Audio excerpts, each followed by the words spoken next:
রাজ্যে বিজেপি সরকার গঠন করায় 1.5 বছরের প্রতিজ্ঞা করে রাখা দাড়ি কাটলেন মোহনপুরের যুবক সঞ্জয় দাস।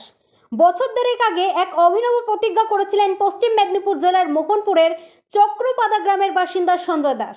তার শপথ ছিল রাজ্যে যতদিন না পর্যন্ত বিজেপি ক্ষমতায় আসবে ততদিন তিনি দাড়ি কাটবেন না। শনিবার রাজ্যের বিজেপি মুখ্যমন্ত্রী হিসেবে শুভেন্দু অধিকারী শপথ নেওয়ার পর রবিবার অবশেষে নিজের দীর্ঘদিনের দাড়ি কেটে ফেললেন সঞ্জয় দাস। প্রায় 1.5 বছর ধরে রাখা সেই দাড়ি কাটার ঘটনাকে কেন্দ্র করে এলাকায় কৌতূহল ও চর্চা শুরু হয়েছে। সঞ্জয়ের দাবি, প্রায় 1.5 বছর আগে আমি প্রতিজ্ঞা করেছিলাম রাজ্যে বিজেপি ক্ষমতায় না আসা পর্যন্ত দাড়ি কাটবো না।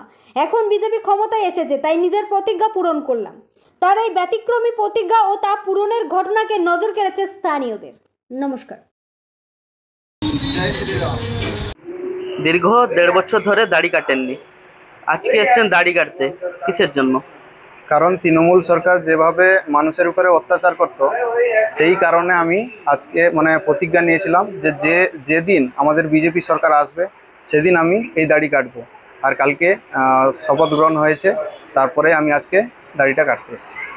আপনার নাম? আমার নাম সঞ্জয় দাস, বাড়ি? বাড়ি চক্রবালা।